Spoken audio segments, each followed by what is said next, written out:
Coming up on Citrus TV, continuing coverage of the Theta Tau videos. We have an exclusive interview with an SU official about what happens next.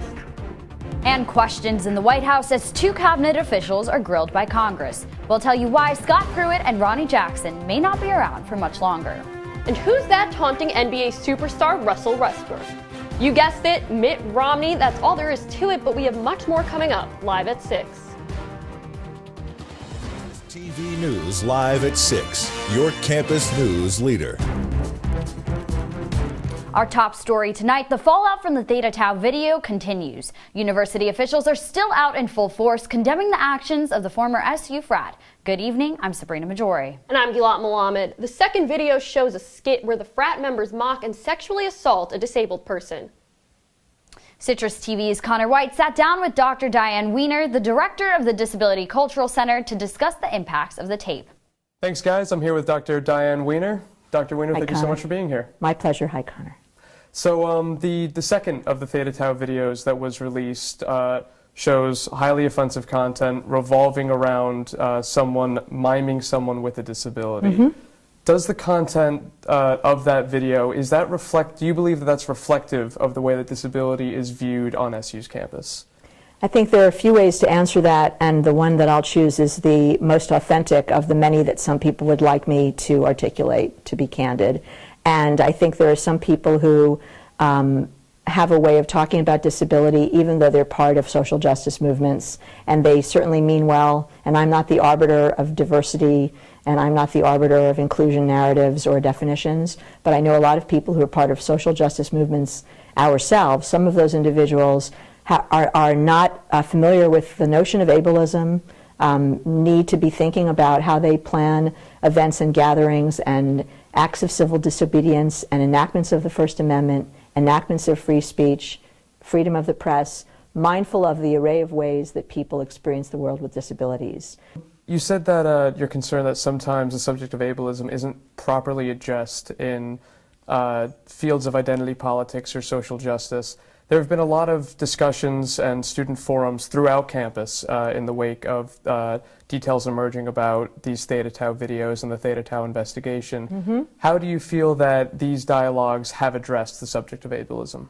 I think that the beginnings of some of these dialogues have, what some people might call interconnected understandings of marginalization, disenfranchisement, and privilege. And sometimes they coexist, of course. But I think that what happens is the conversation goes on, and then the definition of diversity is flattened or not as nuanced, and then we have to remind people with respect, we're here. So that it's like a gentle, but not really. It's a combination of gentle and assertive, and it's not like, don't forget about us. It's more complicated than that. Some of the successes of that dialogue that I think you touched on, the next step that I think a lot of people are looking for in various different realms is mm-hmm. concrete action from the university. Mm-hmm. What sort of specific steps are you looking for from SU going forward? I have every confidence in our chancellor that we are not going to just do better, because as people have said, that's not enough, that we will. It's not that we can and we must, we will. And there are reasons why the students are expressing the Recognize Us movement. And I won't bore you with my, history as an activist. And I think even though I work within a system that's highly complex, I wouldn't work here if I didn't believe in the possibility of change. All right, Dr. Wiener, thank you so much. My pleasure. Thank you. Thank you. Back to you guys.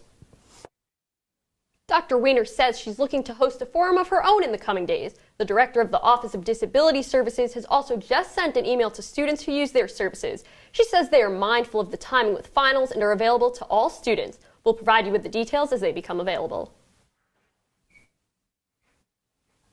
Syracuse officials say the brother of the Theta Tau fraternity will not be removed from their house. A decision on its closure will come for the local alumni corporation because the house is on private property and not owned by the university. The Greek letters have been removed from the house, and the fraternity still remains expelled from campus. People were outside the Maxwell School this afternoon to protest Israel's ambassador to New York, Danny Dayan. Most of the protesters were not students of Syracuse University. The ambassador was speaking to students about the conflict in the Middle East and Israel's integration into the Arab world. Protesters held signs, chanted, and tried to disrupt the event. One person who was not a student was removed from the school for continually yelling over the ambassador while he was speaking. And new leadership at the Student Veterans Organization. Former U.S. Air Force medic Adam LeGrand was elected as president. He hopes to build relationships with veteran alumni and organize more volunteer opportunities and events for members. The SVO helps veterans transition from military careers to higher education.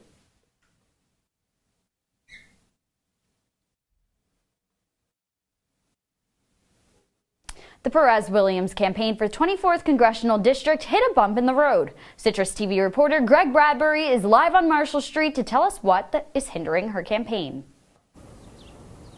Yeah, well, that bump in the road for her comes in getting her name on the ballot. You need 1,250 signatures on the petition to get your name on the ballot, and currently she has more than 3,000. However, 2,400 of them could be deemed invalid or improper. Now, that is due to a number of different reasons, and one of them includes your mailing address. If your mailing address says Syracuse, but you live in the town of Camillus, that could be an invalid one, as well as many students could have signed the petition. However, if they live out of state, that is also another one that will be deemed invalid. Now, all this is going to have to be sorted out before the primary takes place on June 26th. Back to you guys. Some top supermarkets may be closing soon, but the company won't say which ones. The supermarket chain requested to close its underperforming stores when it filed for bankruptcy. Tops did not say which stores it's thinking of closing or how many, but did say it would consider the impact the closings would have on employees and customers. Onondaga County spent $500,000 to avoid a lawsuit, but it might not be in the clear just yet. The money that was supposed to be spent paving county roads is now being spent on a renewal contract to bypass an expensive trial. A potential bidder had threatened to sue after raising concerns about requirements for hiring women and minorities. The supplier of a massive Syracuse drug trafficking ring has been sentenced. Antoine Lockhart was sentenced for 10 years in prison for supplying heroin, cocaine, and other drugs to sellers throughout CNY. Lockhart is one of 52 people who were arrested as part of the Attorney General's investigation, Operation Bricktown. All 52 suspects have pled guilty, accused of committing more than 300 crimes. And Governor Cuomo has announced his proposal to ban single-use plastic bags in New York State. The bill would ban the use of plastic bags at supermarkets, convenience stores, and other outlets. Exemptions include plastic bags meant to wrap fruits, meats, and related items. The ban would not apply to reusable bags such as trash bags. This will take effect January 1st, 2019, if the measure is approved by the state legislature. Zoning laws in Syracuse currently force new apartment complexes to build additional parking spaces for its residents. CitrusTV reporter Zach Lang met with a Syracuse Common Councilor who wants to see that law gone. So my idea is to remove the parking minimums from our zoning code. What Common Councilor Michael Green is referring to is a current law in Syracuse that forces apartment complexes to build one parking space for every apartment in the building. He says the land could be better utilized for more housing, businesses, and even promote alternate modes of transportation.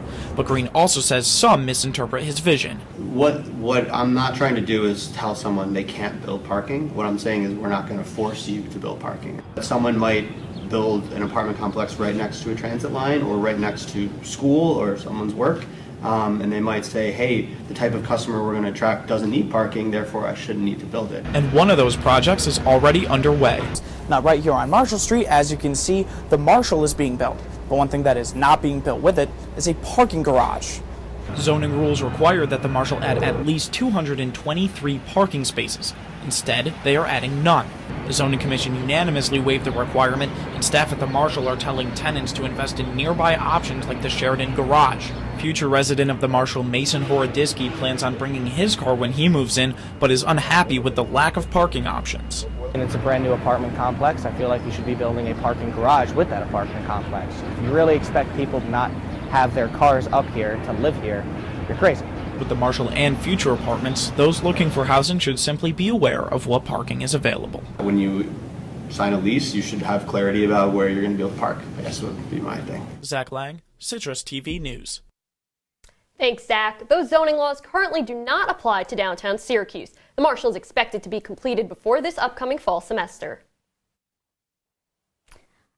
All right, Gilat, finally a gorgeous day here at SU. I absolutely loved getting outside today. Yeah, a lot of people loved getting outside. They were out on the quad, and Citrus TV weather anchor David Edelstein spoke to some of them earlier. It seems that hibernation season for the Syracuse students is over, but don't just take it from me. Listen to what they had to say about today's weather. I think it's a great opportunity to just relax and hang out in my hammock. Fresh air, have the wind, can look up at the sky. It's good to just be able to walk around the quad and see people outside rather than just snow and it's empty. There's frisbees going around, people just hanging out. The campus just becomes a different place when it's warm. It is extremely better than the regular weather, and everyone's really excited, and it's building up all the energy on campus. It sucks we only get it for 2 weeks instead of year round, but we'll get it at the beginning of next semester, which won't be too bad, but I'll take it for now. So that's today, but what's coming next? I'll let you know in my full weather forecast in just a few minutes. After the break, Sean Hannity faces yet another scandal. The Toronto van killer gets his charges. Don't go anywhere. Leaving hot coals improperly extinguished can cause a wildfire. Hey guys, it's Smokey! It looks as if Smokey is going to use the drown, stir, drown and feel technique. After the first drown, a good start. Next, another drink. And finally, a close feel. Is it cool? Okay. Yeah. Hey Smokey, catch! Oh, my bad, Smokey. Only you can prevent wildfires.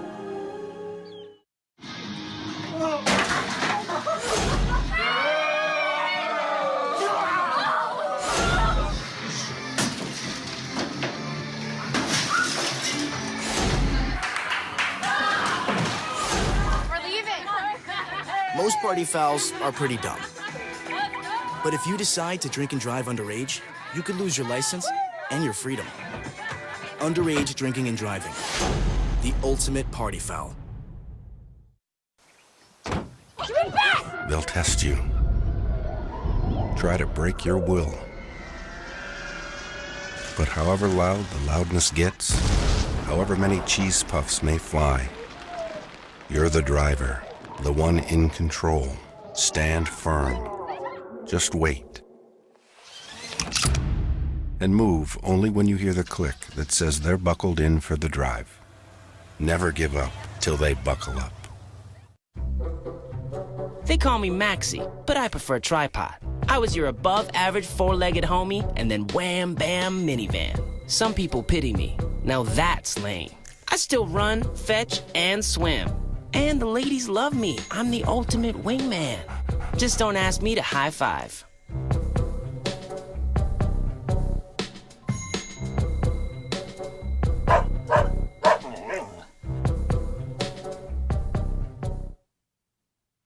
Embattled Environmental Protection Agency leader Scott Pruett will face questions from Congress this week. The EPA administrator came under scrutiny when reports surfaced that he was misappropriating taxpayer funds. Pruett has been accused of living in a property owned by a lobbyist and using over $160,000 to travel in his first year of office. The bipartisan congressional hearing will ask Pruett about the EPA budget, which will allow the questioners to explore those accusations. The U.S. Senate is postponing the confirmation hearing for Veterans Affairs nominee Ronnie Jackson after a scathing report. Senators from both parties voiced concerns about Jackson's qualifications. They stated he oversaw a hostile work environment as the White House physician. Senators have also heard reports that Jackson would get drunk on the job. Sources say Jackson was not vetted properly before the president nominated him to take the job. A new report shows that Sean Hannity used a shell company to buy $90 million worth of houses, using a government program he criticized on his show. The Guardian found records showing Hannity bought foreclosed homes using HUD grants under the Obama administration. The cable host has been critical of welfare programs like the one he used to get these houses at a discount. Voters outside Phoenix are at the polls right now for a special election. Democrats are hoping to continue their momentum to win what is normally a solid red state. Republican Debbie Lesko would typically win easily over Democratic candidate Haral Tipirneni. But some strategists say this race could be a close one. Polls show the race neck and neck, even though Republicans in the district greatly outnumber Democrats. The Toronto van driver has been charged with 10 counts of first-degree murder and 13 counts of attempted murder. After killing 10 and injuring 15 on Monday, authorities are questioning whether this was an act of terrorism. Police have not yet determined a motive behind the attack. The driver will appear in court again on May 10th for a bail hearing. After days of protests, the Armenian prime minister has resigned. Protesters accuse the prime minister of clinging to power after he changed the law to allow himself to serve. Prior to this, he had served as prime minister for 10 years. Protesters also accused him of corruption and income inequality. The main opposition leader was arrested during the protests but was released yesterday.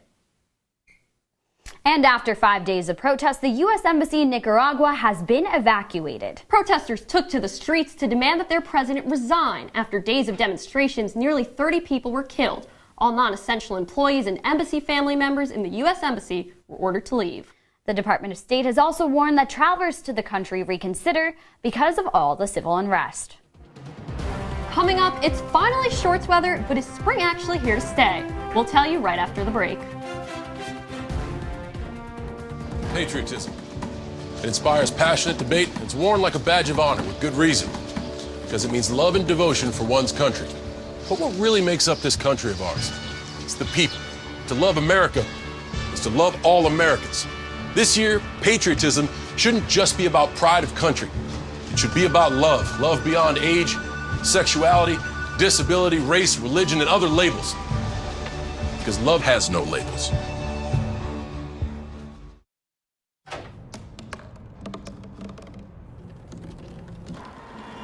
Everybody has a dream.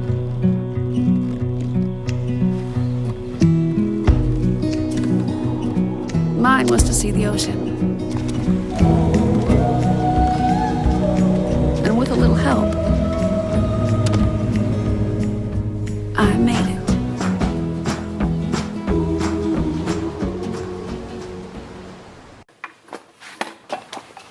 Did you hear about the pony with a sore throat? He was a little horse. Can I tell you a cat joke? Just kidding. Why couldn't the Why was the basketball court all wet? Why? Because the players kept dribbling all over it. Where did cats go on vacation? New York.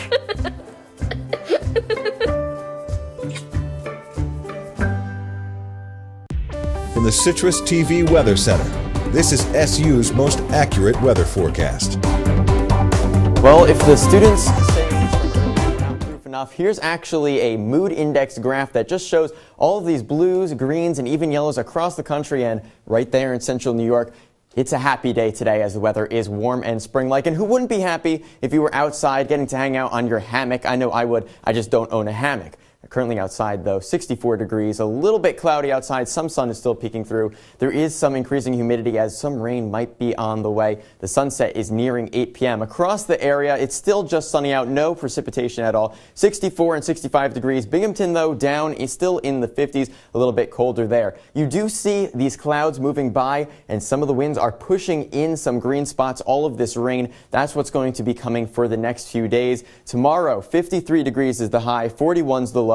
There are going to be periods. It's not going to be constant rain, just on and off. It's going to be a little bit cooler outside as well. Tomorrow, 8 a.m. if you're an early riser, 47 degrees and rainy. Noon, 50 degrees. The high coming at 6 p.m. Again, humid outside as these clouds come and the rain and humidity builds up. Some wind is just pushing that in, but nothing too fast. It shouldn't really contribute to any decrease in temperature. But as you see on this 5-day forecast, tomorrow, rain, Thursday, rain, Friday, some sun is coming back out, but by the end of the week, it will be sunny once again. The temperature is getting warmer on Friday. Just be careful of some breeziness on Sunday. That's what we have coming up before spring continues and the summer is on its way. And coming up in sports with the ACC tournament this weekend, the Syracuse men's lacrosse team looks to regroup after a tough loss to Navy. We'll take a look at what happened last time SU played its first round opponent when Citrus TV News Live at 6 returns.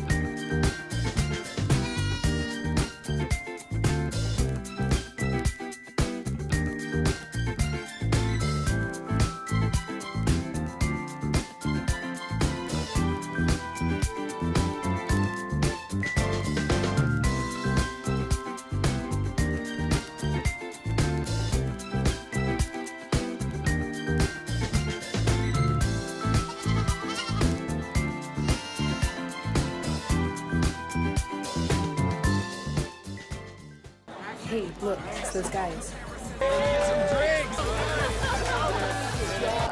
Are you good to drive? I'm fine. How many did you have? I should be fine. You should be. Go and step out of the vehicle for me. See ya, buddy. Good luck. So turns out, buzz driving and drunk driving, they're the same thing, and it costs around $10,000. So not worth it. Taking care of a family member can lead to plenty of questions.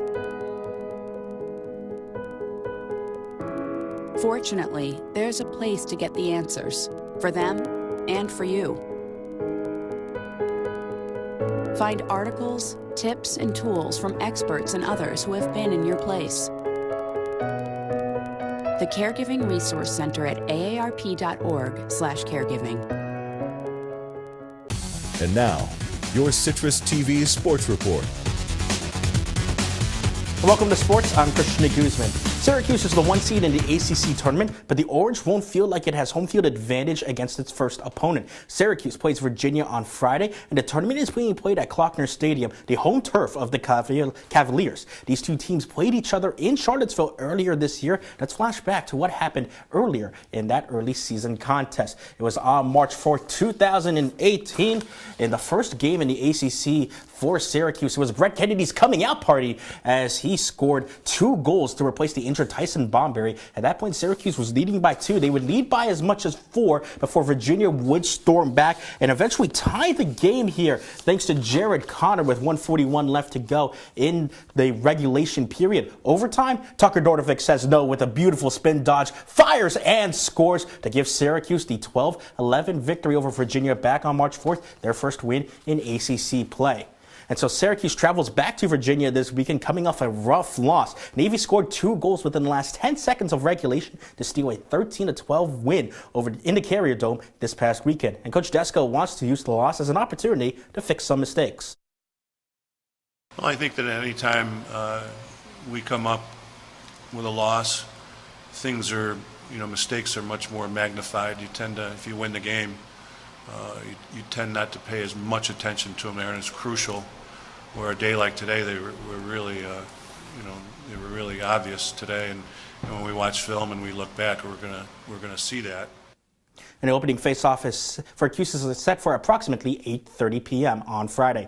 To the courts, where the Syracuse women's tennis team continues to show up in the rankings. The team sits at 27 for the second straight week. Gabrielle Knudsen also went up 1 spot to 4 in the singles player rankings. She and her doubles teammate Miranda Ramirez also rose to number 10 among doubles teams, the highest ranking the duo has received all year. The ladies hit the court on Thursday to begin their run in the ACC tournament. And to the diamond, where the Chiefs fell in back-to-back games for the first time this season. The Indianapolis Indians held Syracuse with just 4 hits en route to a 4-0 victory. No Chiefs player advanced past second base for the first time this season. The Chiefs and Indians wrap up their series tomorrow at 1:35 p.m. And Syracuse returns to Central New York for a weekend series against Rochester on Friday. And to the ice, where the Crunch can clinch a trip to the second round of the Calder Cup with a win tomorrow at Rochester. Even with a 2-0 advantage, Syracuse coach Ben Grew announced that backup goalkeeper Connor Ingram will stand between the pipes for Game 3. Ingram replaces Eddie Pasquale, who has allowed 7 goals through the first 2 games this series. And puck drop tomorrow for Game 3 is set for 7:05 p.m. Christian, in your 4 years of covering sports here at Citrus TV, is there a particular game or event that stands out to you? Definitely. It was my junior year last year when Syracuse played Virginia Tech in the Carrier Dome for football. I was there on the field to witness one of the best upsets in Syracuse football history for my recent time, and I think that's one of the best memories I'll have here at Citrus, covering that and so many great events. I want to thank everyone who has made my career here possible, and I hope the rest of the Citrus TV crew best of luck in the future as well. All right, Christian, thanks so much. We'll be back with a message from our crew. Stay with us. I see you mobbing over her. Let's go. Let's mob. Let's crawl. Let's crawl. Let's crawl. Hey, yo, we mobbing. Come on, girl. Let's crawl. Hey, yo, let's crawl. Hey, yo, let's crawl. Let's crawl. Hey, yo, let's crawl. Boom.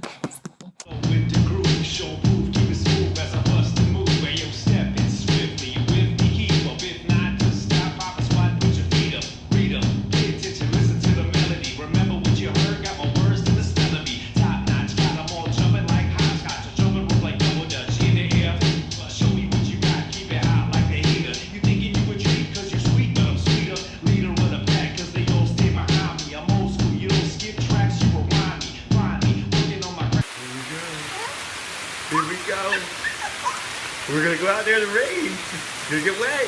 All right, here we go.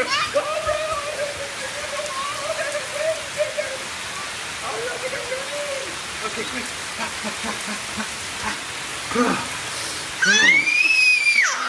Oh yeah, yes. So much fun.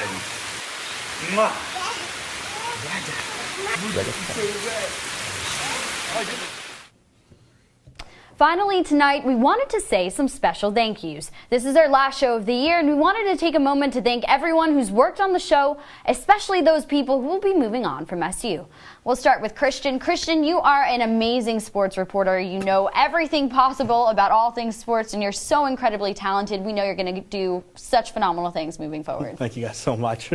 We have to give a goodbye to our reporter, Nicole Dementry. Unfortunately, she was sick today and couldn't make it to our last show. Nicole, you're an amazing reporter, and it's been an absolute honor to work with you.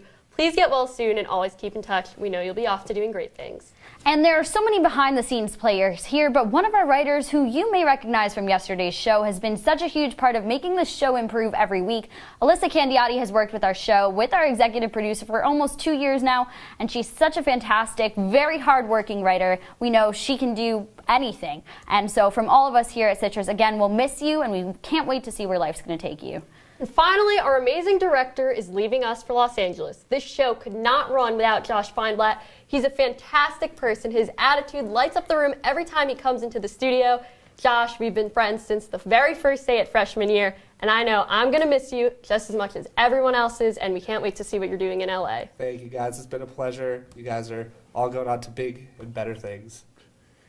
We love you all, and we're going to miss you so much, but we know you're going to do such incredible things like we all said before. We're looking forward to see all the great places that you guys are going, and we know that there's only good things in store. Definitely, with that Save Ferris shirt, Josh. I know you're going to love LA. I didn't know I was on air today, so. Hey, you got to be on air for the goodbyes. I got to say goodbye, so thank you guys for everything, and it's, again, truly been a pleasure. Directing has been some of the most fun thing I've done here in my time at Citrus. So thank you, and thanks for the special goodbye. Sabrina, you're going to be abroad next semester yourself, so I know you'll be back after that, but we're definitely going to miss you next semester behind the desk. I will be back. I'm going to miss everyone here at Citrus, especially all the seniors. You guys really have been such a special part. I know coming in as a freshman last year, it was super important to just see all of you guys. So thank you so much, and we're going to miss you all. It's never a goodbye. It's just so long for now. Yeah, so long. See you in the summer. Yeah. And that's all we have for tonight. For Citrus TV News, I'm Gilat Melamed. And I'm Sabrina Maggiore. Have a great summer, Syracuse. We'll see you soon.